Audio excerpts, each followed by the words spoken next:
Hello friends, आप सभी का हार्दिक स्वागत है हमारे इस यूट्यूब चैनल में। आज मैं आपको सिखाऊंगा कक्षा 8 की गणित में दक्षता अभ्यास 2 को, जिसमें हम प्रश्न नंबर 8 तक कर चुके हैं। तो हम प्रश्न नंबर 9 से स्टार्ट करेंगे, ठीक है।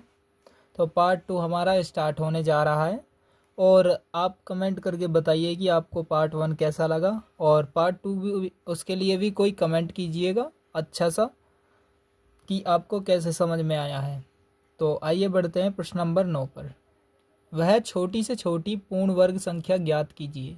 पूर्ण वर्ग संख्या बतानी है हमें, जो 16, 18 और 45 से पूरी पूरी विभाजित हो जाती है।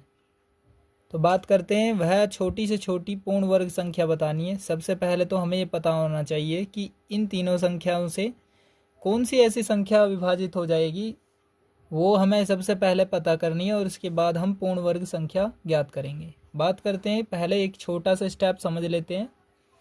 मैं अभी क्वेश्चन को स्टार्ट नहीं कर रहा हूँ, तो आप अपनी कॉपी में नोट नहीं करें, इसको बस समझें और उसके बाद हम स्टार्ट करेंगे इस क्वेश्चन को, ठीक है। तो पहले स्टार्ट करते हैं कि क्या कह रहा है इस क्वेश्चन में, ठीक है। तो एक 3, 4 और एक 5, ये तीन संख्याएं हैं। इन संख्याओं से वह छोटी से छोटी संख्या ज्ञात कीजिए जो इन तीनों से विभाजित हो। तो 3 और 4 और 5 का उस कंडीशन में हम एक एलसीएम करते हैं। तो इससे 2 से काटेंगे 3 और 2 दूनी 4, 5 का 5 ऐसा रह जाएगा। और इसके बाद हम बात करते हैं आगे, 2 से फिर से काटेंगे 3 और 1 और 5, फिर हम 3 से काटेंगे इस संख्या को और फिर काटेंगे 5 से, ठीक। यहाँ तक आप समझ गए होंगे। यानी 2 दूनी 4, 4 तिया 12 और 12 पंजे 60, ठीक है। तो 60 वह छोटी से छोटी संख्या है जो इन तीनों से विभाजित होगी। ये बात तो रही कि इन तीनों से विभाजित होना, लेकिन पूर्ण वर्ग संख्या नहीं है ये। अगर हमें पूर्ण वर्ग संख्या प्राप्त करनी है तो देखिए, 2 2 का पेयर बना लेते हैं, एक से का। तो 3 का यहाँ पर पेयर नहीं है, 2 का है। 3 के पेयर के लिए इसमें 60 में 3 की गुणा करनी होगी, और 5 के पेयर के लिए एक और 5 चाहिए। 3 तो एक मैंने यहाँ लिख लिया है, क्योंकि एक तो इसमें ही है 60 में ऐड, और दूसरा 3 और एक और 7 लेंगे, और ये 5 एक है तो एक और 5 लेंगे। तो ये हो चुके हैं यहाँ। तो सीधे हम गुणा कर देंगे, 60 गुणा 3 पंजे 15 और 15 छिक्का 90 और एक 0 लास्ट में। यानी वह छोटी से छोटी पूर्ण वर्ग संख्या हो जाएगी क्या, 900। 900 एक ऐसी पूर्ण वर्ग संख्या है जो इन तीनों से पूरी पूरी विभाजित होगी। इसी तरह से आपको ये क्वेश्चन करना है। देखिए, जो आपको क्वेश्चन करना है 9वां क्वेश्चन, कि वह छोटी से छोटी पूर्ण वर्ग संख्या ज्ञात कीजिए जो 16, 18, 45 से पूरी पूरी विभाजित हो जाए। तो पहले बात करेंगे, इनको एक विभाजित करने वाली संख्या ढूंढेंगे, इन तीनों से जो पूरी पूरी कट जाए, और इसके बाद देखेंगे उसे पूर्ण वर्ग संख्या कैसे बनाया जा सकेगा, और इसके बाद पूरी तरह से वो सही माना जाएगा, ठीक है। बात को समझ गए होंगे आप। ध्यान से सीखिएगा कि मैं अब क्वेश्चन को स्टार्ट करने जा रहा हूँ, तो आप ध्यान से करेंगे। बात करते हैं 16, 18 और 45 की। 16, 18 और 45 तीनों का एलसीएम कर लेंगे। 2 से काटेंगे, 2 अट्ठे 16, 2 नीम 18 और 45 सेम, क्योंकि 2 से 45 नहीं कटेगा। अब बात करते हैं, फिर से 2 से काटेंगे, 2 चौक 8 और 9 ऐसा का ऐसा ही, और 45 भी ऐसा ही। बात करते हैं, फिर 2 से काटेंगे 2 और 9 का 9, 45 ऐसा ही। फिर बात करते हैं, फिर से 2 से काटेंगे तो फिर से हमारा 1 आ जाएगा, 9 और 45, ठीक है। अब बात करते हैं, 3 से काटेंगे, 3 से 1, 3 तिया 9 और 3 से इसे काटेंगे तो 15 आ जाएगा, क्योंकि 15 तिया क्या होते हैं 45। या फिर 3 एकम 3, इसमें से एक बचेगा और सामने एक इसी के सामने लिखा जाएगा 5 के, तो ये 15 हो जाएगा। तो 3 पंजे 15, ठीक है। अब बात करते हैं, फिर से 3 से काटेंगे, 1 1 और 3 पंजे 15। अब 5 से काट देंगे इस संख्या को, 5 से।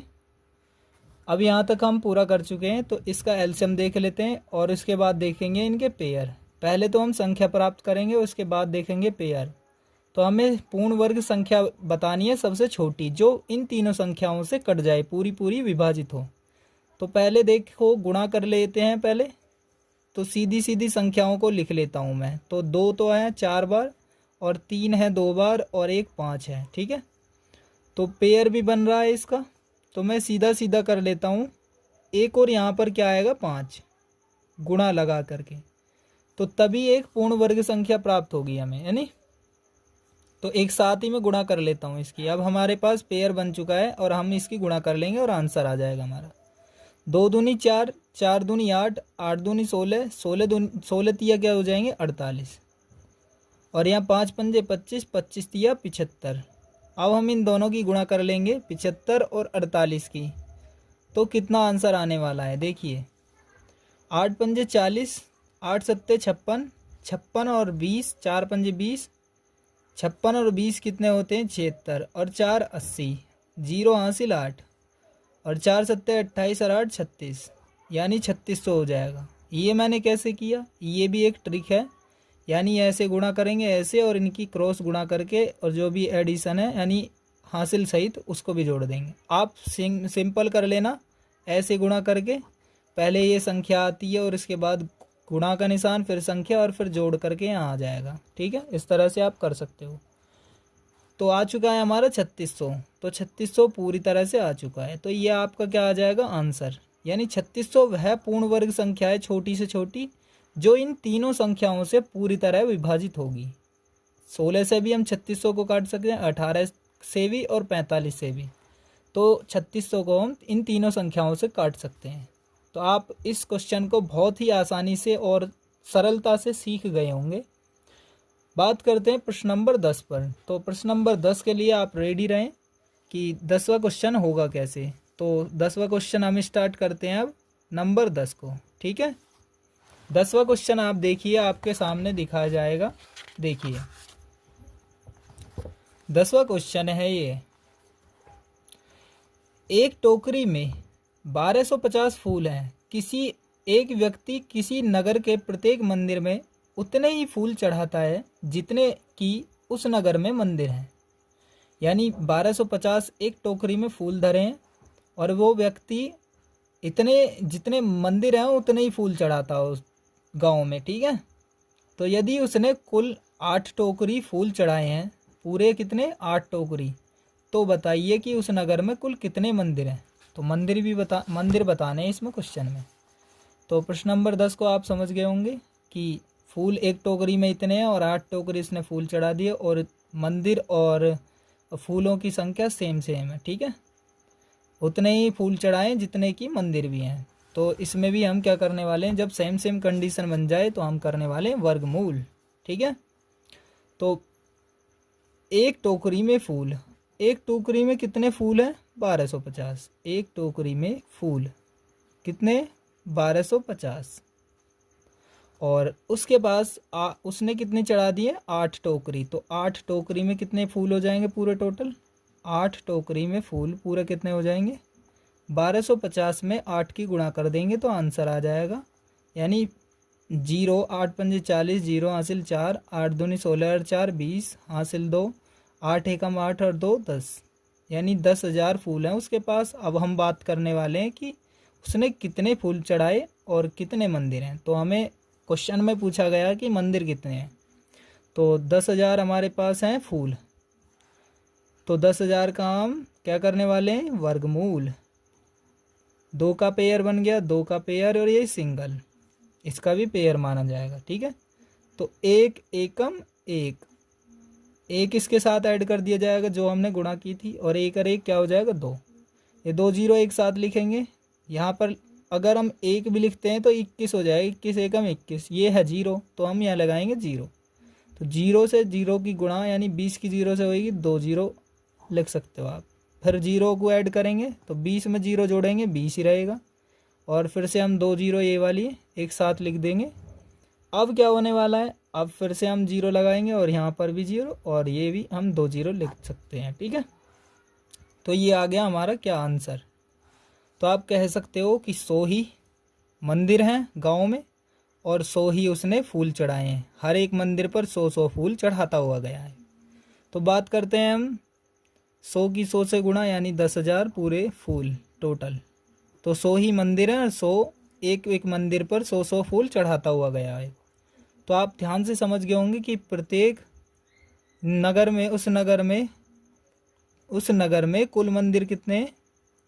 उस नगर में कुल मंदिर, तो उस नगर में कुल मंदिर कितने हैं बताइए? 100 मंदिर हैं, 100। ठीक है, तो ये आंसर हो गया। आप समझ गए हैं बहुत ही आसानी से। अब बात करते हैं प्रश्न नंबर 11 पर। तो प्रश्न नंबर 11 में दिया गया है 15 अगस्त को कक्षा 6 की प्रत्येक छात्रा को उतने ही ग्राम मिठाई दी गई। यानी 15 अगस्त थी जब उस पर 15 अगस्त पर कक्षा 6 की छात्राओं को उतने ही ग्राम मिठाई बांटी गई है जितने की छात्रा हैं पूरी। तो छात्रा और मिठाई दोनों सेम है, इक्वल हैं। तो इक्वल में बात आप समझ गए होंगे कि इसमें वर्गमूल निकालने वाले हैं, जितनी की उस कक्षा की छात्राएं। तो आप समझ गए पूरी तरह से, इतने ग्राम मिठाई बांटी और इतनी छात्राएं, टोटल पूरी इक्वल इक्वल। तो यदि कुल 1.6 किलोग्राम मिठाई बांटी गई तो ज्ञात कीजिए कि उस कक्षा में कुल कितनी छात्राएं हैं और प्रत्येक छात्रा को कितने डेकाग्राम मिठाई मिली। तो आप इस क्वेश्चन को ध्यान से सीखिएगा।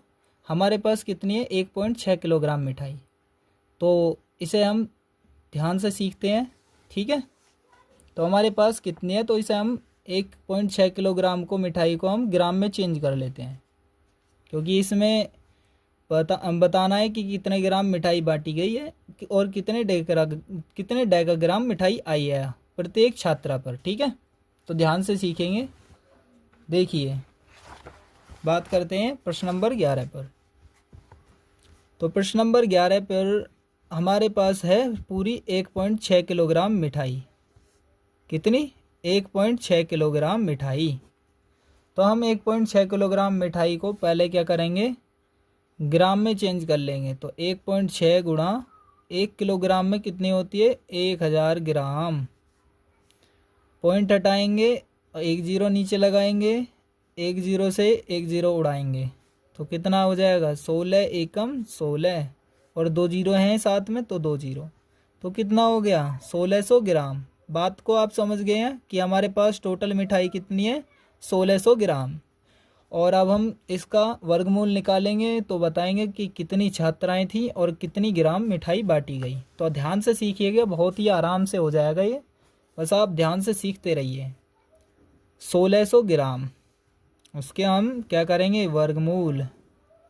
तो वर्गमूल करने वाले हैं, बहुत ही ध्यान से देखना। ठीक है, तो 1600 ग्राम को हम बहुत ही आसानी से करेंगे, तो आप देखते रहिए।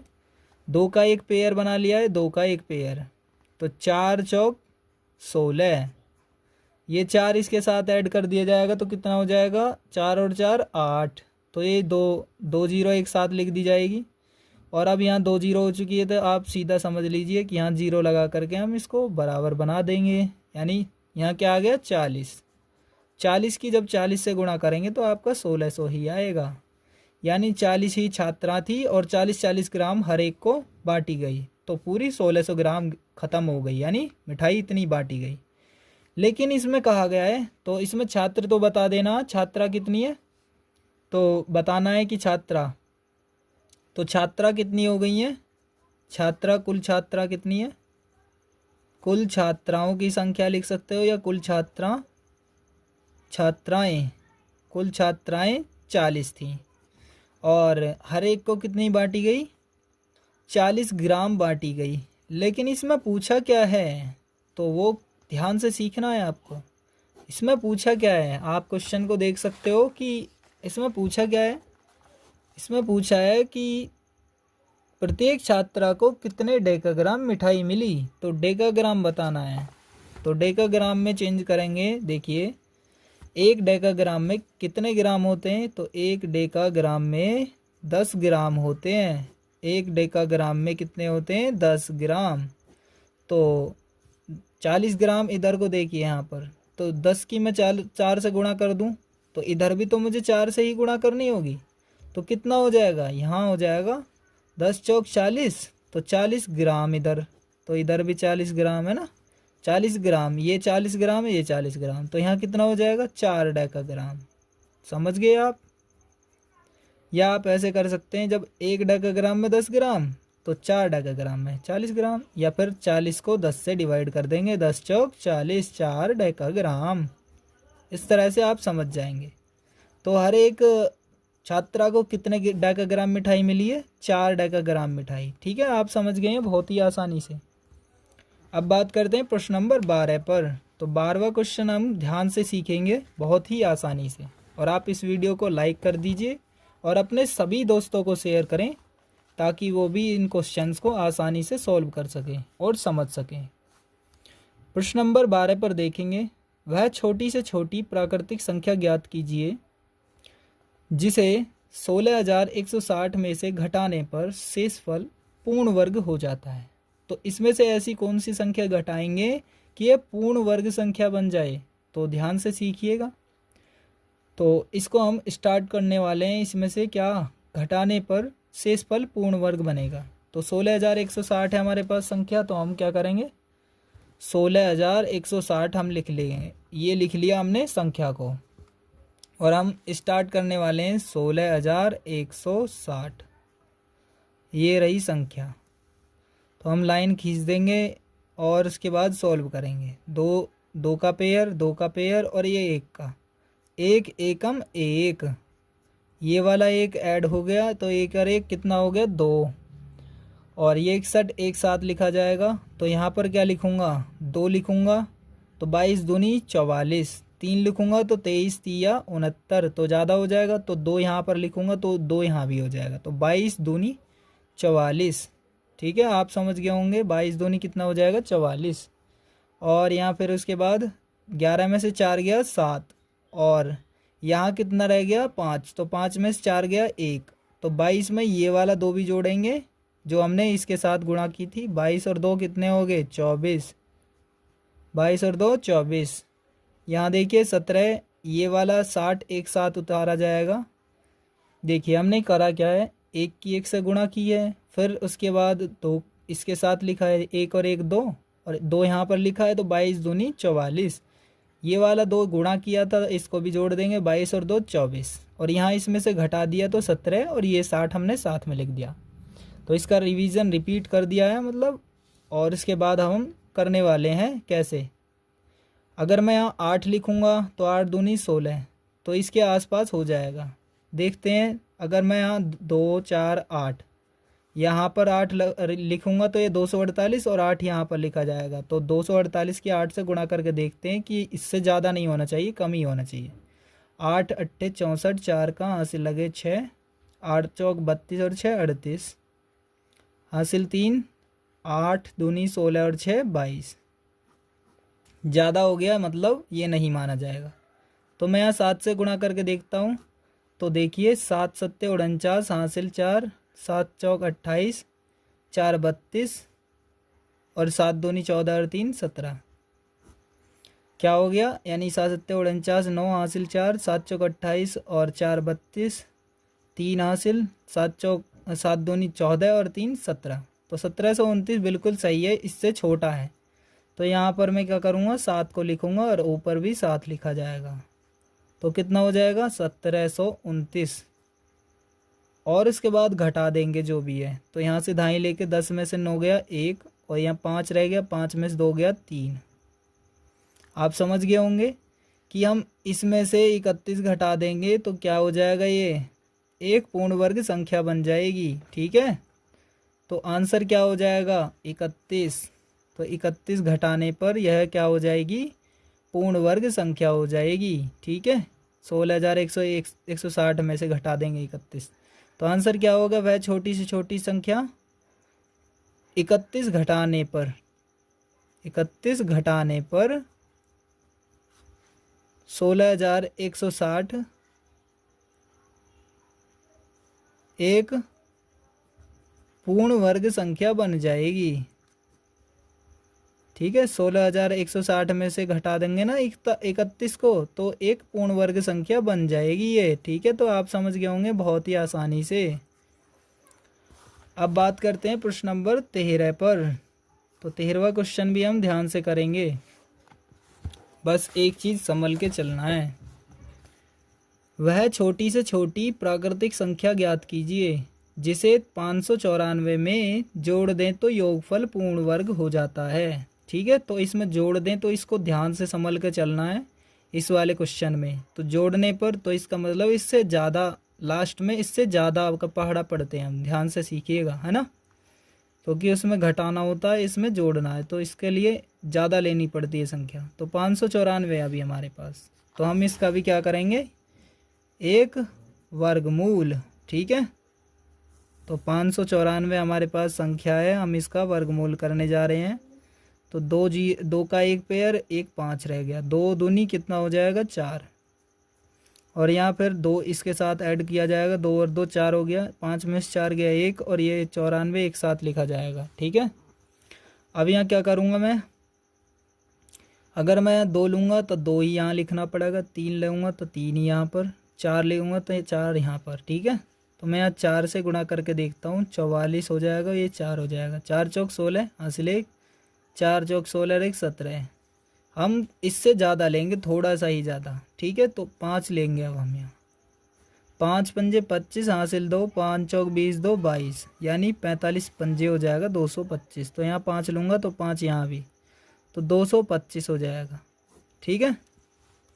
तो अब यहाँ उल्टा घटाएंगे, 5 में से 4 गया 1, है ना, 2 में से 9 नहीं जा सकता, तो यहाँ से दाएं लेंगे, 12 में से 9 गया, कितना बचेगा 3, यहाँ 1 रह गया, 1 में से 1 गया 0, तो यानी 31 रह गया। तो इसमें 31 जोड़ देंगे तो क्या बन जाएगा, ये क्या बन जाएगा ये बताइए। तो 31 जोड़ने पर 594 में 31 जोड़ने पर वह पूर्ण वर्ग संख्या बन जाएगी, पूर्ण वर्ग संख्या बन जाएगी। तो आप समझ गए होंगे बहुत ही आसानी से, ये क्वेश्चन भी आपका समाप्त हो गया, ठीक है। बात करते हैं प्रश्न नंबर 14 पर, ठीक है। तो उसको भी ध्यान से करेंगे हम, प्रश्न नंबर 14 को, ठीक है। तो उसको भी ध्यान से सीखिएगा आप, एक के बाद एक। तो प्रश्न नंबर 14 में कहा गया है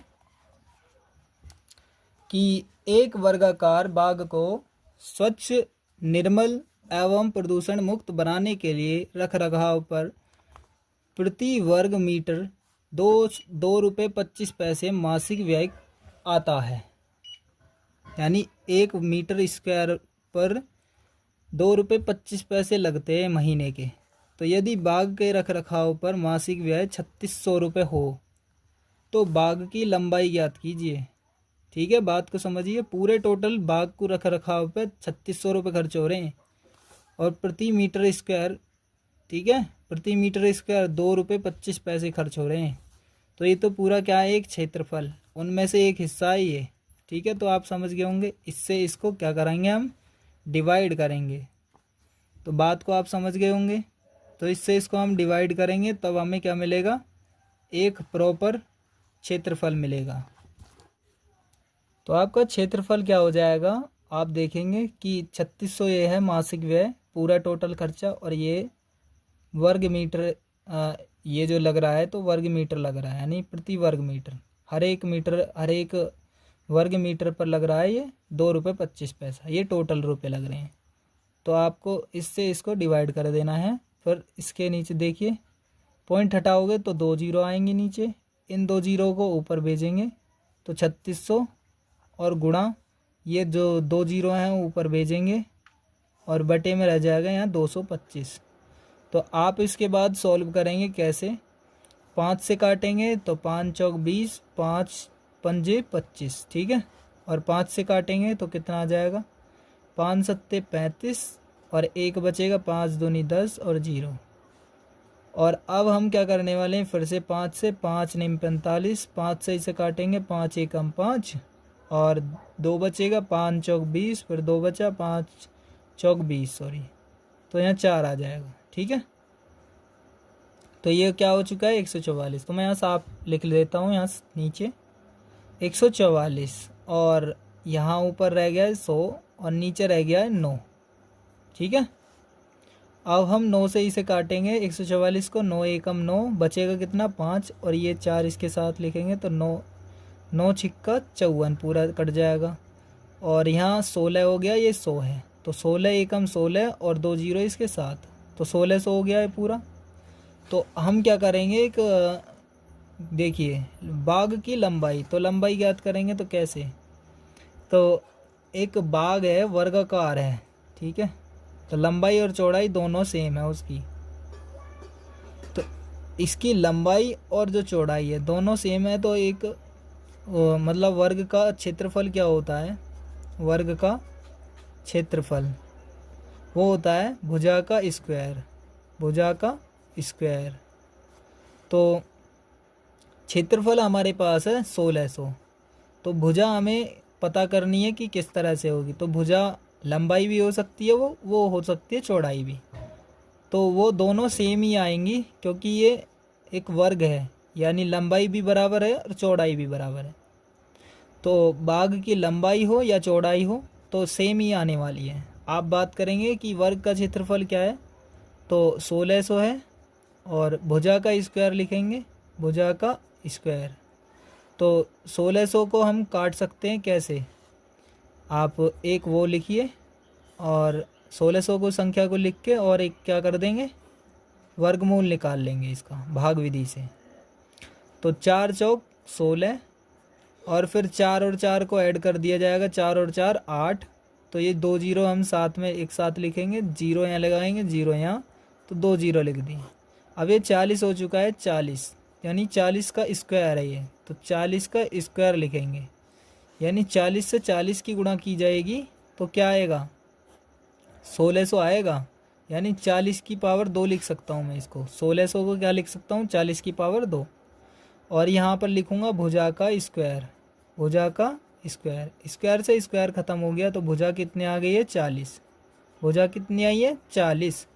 तो आपका आंसर क्या हो जाएगा कि बाग की लंबाई क्या हो जाएगी, बाग की लंबाई क्या हो जाएगी, 40 मीटर, लंबाई क्या हो जाएगी, 40 मीटर। तो ये आपका राइट आंसर है। आप यहाँ पर भी देख सकते हो आंसर भी साथ में ये इसी के दक्षता अभ्यास 2 का 14वां क्वेश्चन का नंबर 40 मीटर राइट आंसर है, ठीक है, तो आप इसके साथ भी देख सकते हो। तो आपका राइट आंसर हो चुका है 40। तो आपने बहुत अच्छे से किया है, ये समझ गए होंगे आप, इसको भी पूरी तरह से देख सकते हो आप, ये भी मैं कर चुका हूँ। अब बात करेंगे प्रश्न नंबर 15 पर। तो प्रश्न नंबर 15 को ध्यान से सीखिएगा, जो कि लास्ट क्वेश्चन है इसी का ही, इस चैप्टर का दक्षता अभ्यास 2 का 15वां क्वेश्चन। तो इसके बाद ख़त्म हो जाएगा ये पूरा दक्षता अभ्यास 2, उसके बाद आगे के चैप्टर्स को करने वाले हैं। पहले इस क्वेश्चन को लास्ट को देख लीजिए, और इस चैनल पर नए हो तो चैनल को सब्सक्राइब कीजिए। आपको ये वीडियो बहुत अच्छी लगी है तो आप इसमें कमेंट कर सकते हैं, और अपने सभी दोस्तों को इस वीडियो को शेयर कर दीजिए व्हाट्सएप के माध्यम से या किसी और वेबसाइट के थ्रू। तो स्वतंत्रता दिवस, प्रश्न नंबर 15 को देखिए। स्वतंत्रता दिवस के अवसर पर बच्चों द्वारा एक गांव में 289 वृक्ष लगाए गए। तो एक गांव में 289 पौधे जो वृक्ष जो लगा दिए हैं, तो प्रत्येक क्यारी में उतने ही वृक्ष लगाए गए हैं जितनी कुल क्यारियां थी। तो प्रत्येक क्यारी में कितने वृक्ष लगाए गए, तो क्यारी भी बराबर है और वृक्ष भी बराबर है। तो देखिए यहाँ पर प्रत्येक क्यारी में उतने ही वृक्ष लगाए, उतने मतलब यानी क्यारी भी बराबर है और वृक्ष भी बराबर है, जितने की कुल क्यारियाँ, वृक्ष और क्यारियाँ दोनों की दोनों बराबर बराबर, यानी हमारे पास संख्या क्या है, 289। इसका हम क्या करने वाले हैं, क्या वर्गमूल, तो 289 लिखेंगे आप, 289, और इसका वर्गमूल निकाल देंगे ऐसे करके भाग विधि द्वारा। 2 का ये पेयर बन गया और ये 1 का रह गया, 1 एकम 1, एक ये वाला ऐड कर देंगे, 1 और 1 क्या हो जाएगा 2, और यहाँ 2 में से 1 गया 1, और ये 89 एक साथ लिखा जाएगा क्योंकि 2 का एक पेयर होता है, एक साथ एक ये जोड़ा ही आता है एक साथ, ठीक है। तो 89 हमने लिख दिया। अब यहाँ ऐसी संख्या लेनी है कि ये पूरी पूरी कट जाए या फिर इसके नीचे रहनी चाहिए, ठीक है। तो मैं यहाँ लेऊँगा 7, 7 संख्या को रखूँगा, तो जब यहाँ 7 रहेगी तो 7 यहाँ भी आनी है, तो 27 हो जाएगा ये 7 रखने पर, और 7 ही ऊपर जाएगा तो 27 की 7 से गुणा करेंगे, 7 सत्ते 49 को 9 का हासिल 4, 7 दूनी 14 और 4 कितने हो गए 18। तो ये पूरा पूरा डिवाइड हो चुका है, तो 7 यहाँ पर रखेंगे, 7 ही यहाँ पर रखेंगे, तो 27 सत्ते कितने होते हैं 189। तो पूरी तरह से आप समझ गए होंगे कि ये पूरा पूरा कट गया और ये हमारा क्या आएगा। देखिए प्रत्येक, अब देखेंगे क्यारियाँ, तो कुल क्यारियाँ कितनी थी, कुल क्यारियाँ, तो पूरी टोटल क्यारियाँ कितनी थी, 17 थी। और वृक्ष, प्रत्येक क्यारी में कितने वृक्ष लगाए गए, तो वही हो, यानी कितने, पूरे पूरे टोटल हैं। तो प्रत्येक क्यारी में कुल नहीं लगा सकते आप, प्रत्येक क्यारी में सीधा लिखेंगे कि 17 वृक्ष लगाए गए। प्रत्येक क्यारी में 17 वृक्ष लगाए गए, यानी 17 क्यारी थी और 17 हर एक में लगाए गए, हर एक क्यारी में 17, तो 17 की 17 से गुणा करेंगे तो 289 वृक्ष पूरे टोटल बैठ जाएंगे। तो आप समझ चुके होंगे इस क्वेश्चन को बहुत ही आसानी से। इस वीडियो में बस इतना ही। आप सभी अच्छा से एक कमेंट कीजिए ताकि आने वाली वीडियोस में मैं और भी अच्छे से आपको सिखा सकूं, जिससे मुझे मोटिवेशन मिलता है और मैं आपको वीडियो जल्दी ही बनाकर प्रोवाइड करता हूं। मिलते हैं नेक्स्ट वीडियो में। जय हिंद, जय भारत।